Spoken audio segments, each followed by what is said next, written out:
Kylian Mbappe looks like he'll be on the move from PSG this summer, and there were a few pretty vague rumours suggesting he may even get a move to the Premier League. Of course, we've had everything suggesting he'll be off to Saudi Arabia. Real Madrid looks his preferred destination, whether he'll end up there this year or maybe even next year. But I thought, what a fun idea this would be. Have a look and see how Kylian Mbappe would do in FPL, and would he be able to outscore someone like Erling Haaland if he had the same kind of season he'd had just come in Ligue 1 in the Premier League. So we're going to deep dive into the statistics, look at some points per 90, all that stuff. I've done loads of calculations, made a massive spreadsheet, so I hope you guys appreciate it. And if you did enjoy at the end, make sure to drop a thumbs up. But these are Mbappe's stats from the Ligue 1 last season. 34 games, which 2 of them were from the bench, so 32 starts for him.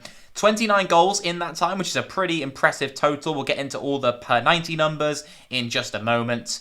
In that time, he also grabbed 10 assists, and I've put an asterisk by the number 10 because really it was 5 assists, but I had to go through and watch every single PSG goal from the 22-23 season to try and add in things in FPL that also count as assists. So rebounds, winning free kicks that are scored from, winning penalties that are scored from if Mbappe wasn't the one taking them. And in that time, I found 5 assists over the course of the season that wouldn't be included in any other tools that you'd use to find stats. They would say 5 assists for Mbappe, when really in FPL, he would have got 10. So that's an extra 15 points. It's quite significant, which is why I thought it was important. I went back through and added it all up.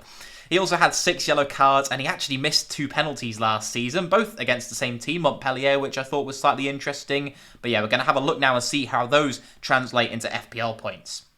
So this might not have been the most effective way to do this. I'm not an Excel or Google Sheets expert, but I went through and I looked at every single game from the Ligue 1 season and calculated how many points he would have earned in FPL. And unfortunately, there's no way to calculate kind of how many bonus points he would have got exactly. I kind of did that just based on the game, who got the most goals, assists, clean sheets included, and I kind of estimated how many bonus points Mbappe would have got. But I'm still confused by the overall system in FPL. It's very hard to judge, so take the bonus points, I suppose, with a pinch of salt. But everything else should be solid, including those FPL assists, which you can see in the assist column. It's very, very small. Apologies for that. It's the only way I could fit it all in. But they're kind of in a more purple colour. Those are the games. So if you do want to go back and scrutinise and watch the goals, those are the ones I managed to find so-called FPL assists in.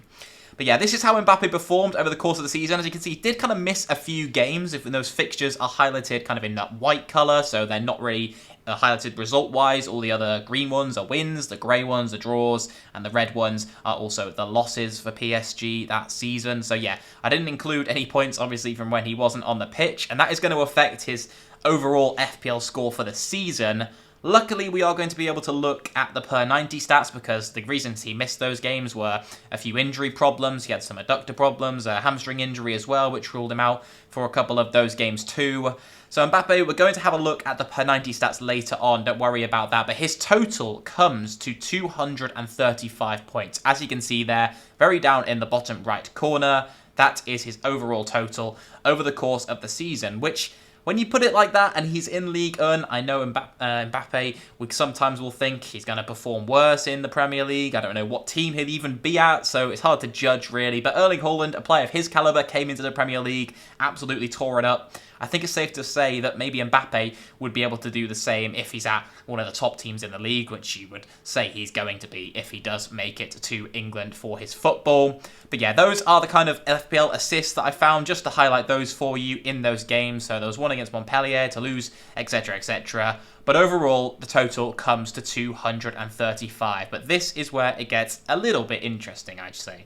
And so in FPL, of course, we know midfielders do better than forwards, hence it's more advantageous to have a player who's an attacker listed as a midfielder than a forward. But how would Mbappe differ if he was somehow to be listed as a midfielder?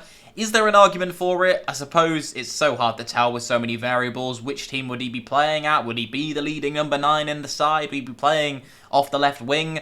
I've compared his heat map with Marcus Rashford's from last season for comparison. As you can see, they're not really that different. Mbappe's is just more filled in, but he does drift into those central areas just as Marcus Rashford did, and he's listed as a midfielder in this year's version of FPL for the 23-24 season. So I guess there is some kind of argument that Mbappe could be a midfielder.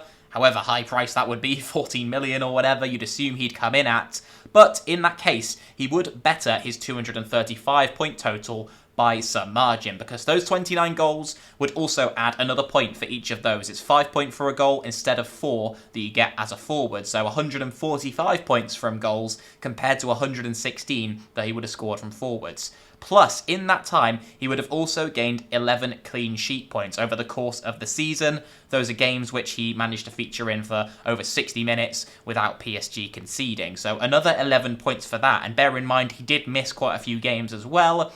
It'd be impossible to tell whether he'd play a full 38 of a season, maybe not in the Premier League, but he could even better on that. But PSG are very dominant in Liga, and there's so many variables that could change, but roughly 11 clean sheet points would also add on to that total, bringing it to 40 points higher than he would have scored as a forward if he was a midfielder, beating Haaland's total of 272 from last campaign. So MBAPPE, even with injuries, would have beaten Haaland if he was listed as a midfielder.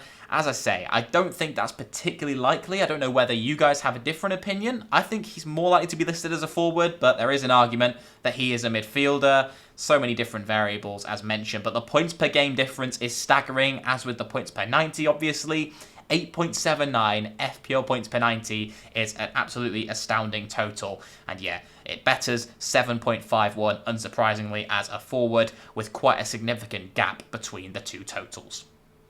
But it's all pretty useless if we don't actually know what these numbers are, how they compare, and that's what I'm going to be doing, exactly that in this slide, comparing how MBAPPE would have fared against Haaland, Salah, and Harry Kane last season in FPL. I've just taken all their totals from last season. I'm aware of the fact that that wasn't Mohamed Salah's best campaign, for example, and he has scored much higher in the past. Could do so again in the future, but it just seemed like the easiest thing to do was to compare them all by how they got on last year. And obviously Erling Haaland had that monster season, 272 points for him.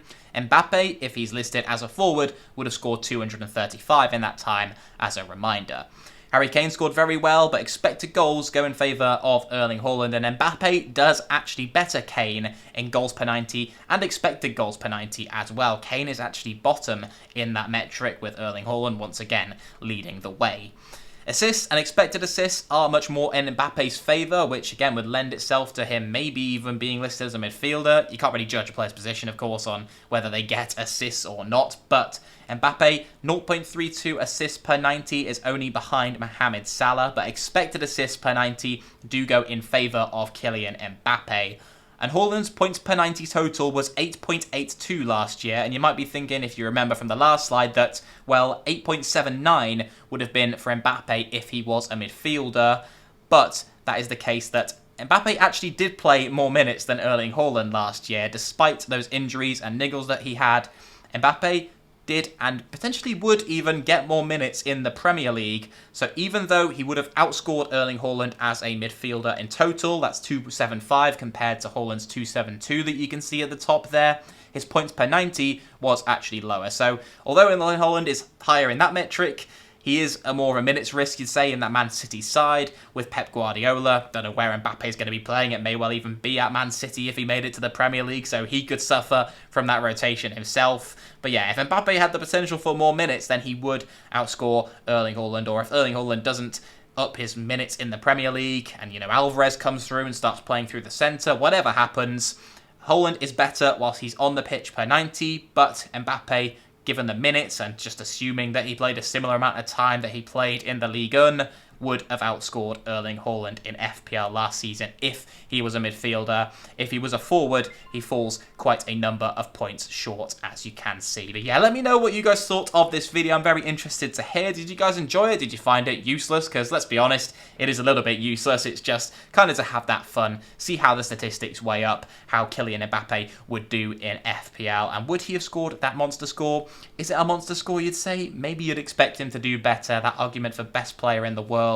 Going up against Haaland as a forward, he does not compare, but as a midfielder, he would well do. So yeah, Mbappe in FPL, I would love to see it. I would love to see all the best players in the world in the Premier League and have them available to us as FPL options. Maybe we'll get it one day. It doesn't look that particularly likely, but we can dare to dream, can't we? Thank you very much for tuning in, everyone. If you have enjoyed the video, please make sure to subscribe and leave a thumbs up down below. Let me know if you want to see any kind of more videos kind of around this topic, any players you want to see, how they would do in the Premier League. I'll leave a link to the template or the Google Sheets file if I remember to, because it did take me absolutely ages, and maybe it'll save some of you some time if you wanted to do some kind of weird experimenting yourself and put a few hours away to dedicating it to random stats and finding out weird things like this about FPL.